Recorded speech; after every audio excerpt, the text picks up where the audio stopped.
През 1979 година България влиза в космическата история като третата държава в света след САЩ и СССР, която произвежда храна за астронавти.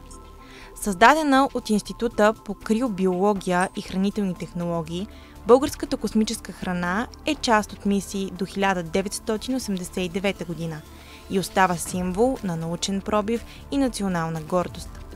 Десетилетия по-късно тази традиция е възродена от Антарта, компания, която съчетава иновации, наука и визия за бъдещето. С мисия да върне България на картата на космическата индустрия, Антарта разработва високотехнологично меню, съобразено не само с изискванията на космоса, но и с нуждите на хората на Земята.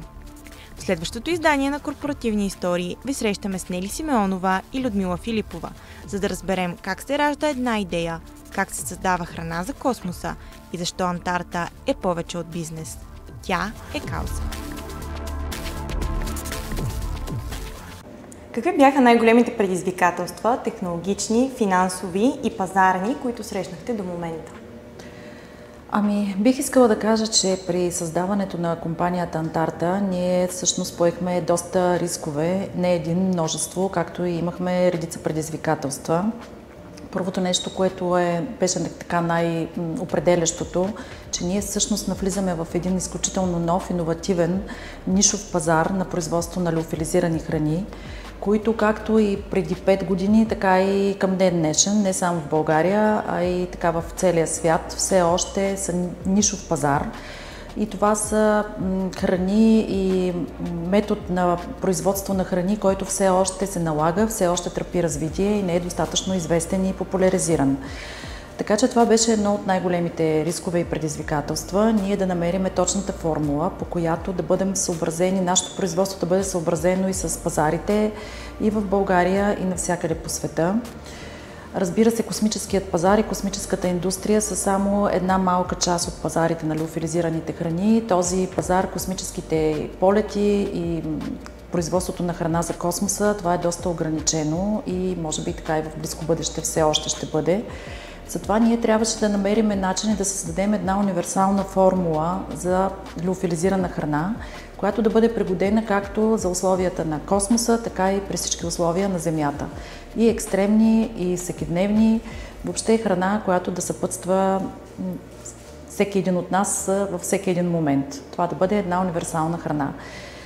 Финансовите предизвикателства също бяха доста сериозни. Начинът на изграждане на производство, на проектиране на самите производства, на закупуване на машини и оборудване за самото производство също беше едно голямо предизвикателство, тъй като до този момент ние нямахме друг аналог, подобна фабрика да е била създадена в България, за да можем по някакъв начин да вземем някакъв вид ноу-хау. Така че всичко това беше едно доста сериозно предизвикателство. Голяма част от времето имаше проба-грешка, но в крайна сметка смятам, че се справихме добре. Какъв е технологичният път от създаването на суровината до крайния продукт? Така, при нас това, което решихме от самото начало, всички процеси да се извършват на територията на нашите производствени помещения. Първото нещо, което ние правим, проучваме пазара на суровини.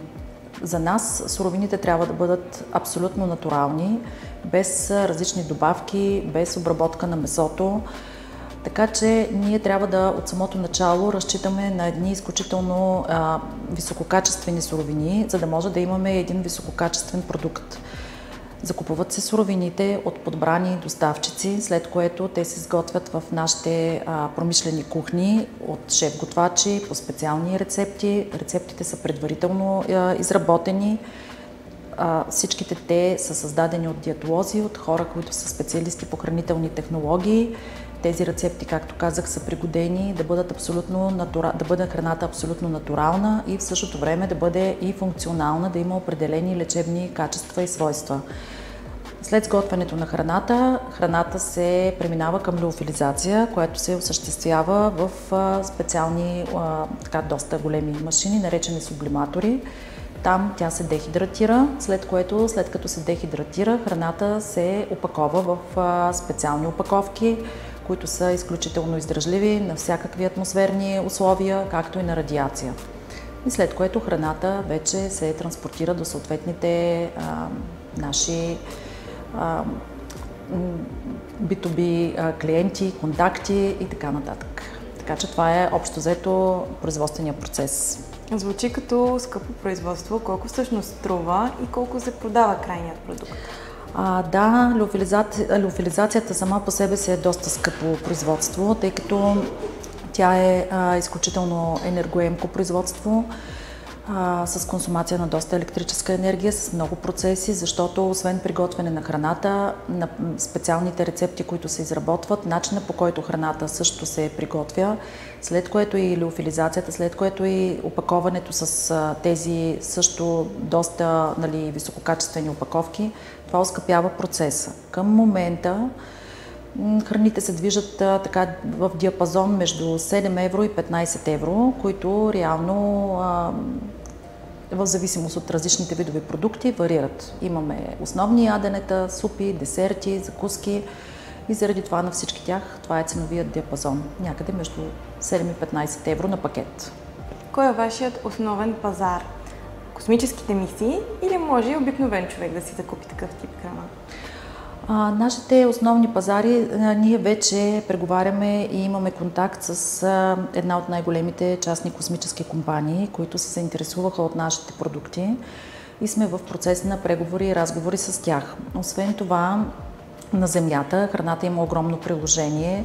Огромен интерес се проявява от компании, свързани с военната индустрия, компании, които са свързани с защита, бедствия, аварии, продоволствени нужди. Също така това е идеалната храна за хора, които имат различни активности на открито, къмпингари, катерачи, всякакъв вид спортисти, хора, които искат да следят своите калории и приема на съответните съставки. Така че тя е с едно изключително огромно приложение храната.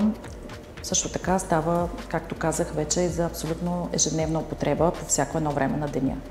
Може ли да очакваме българска космическа храна да бъде на борда на SpaceX или Blue Origin?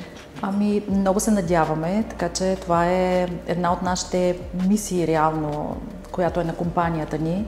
България отново да бъде производител на космическа храна, както е била в миналото, и всъщност да върнем страната ни на картата на космическата индустрия. Кои бяха първите ви клиенти и как научиха те за вас? Първите ни клиенти бяха няколко компании, които се занимават точно с организация на събития на открито. Другите бяха компании, които са свързани с редица също пак дейности, които са свързани на открито в море. И те научиха от нас по много канали. Едното е благодарение на нашите участия в международни изложения, които са свързани с изложения за храни, технически изложения, така също от редица пиар публикации в пресата, а също така и от редица познати, приятели, наши партньори, бизнес партньори. С какви трудности се сблъсквате при създаването на рецепти, които да са вкусни, но и функционални? Това е доста голямо предизвикателство, тъй като леофилизацията тя е един особен процес. При леофилизация не всички съставки могат да бъдат подложени на този процес и не всички съставки могат да бъдат достатъчно добре леофилизирани, т.е. дехидратирани. Има вещества, които не подлежат на леофилизация, и не само, че не подлежат, те затрудняват процеса.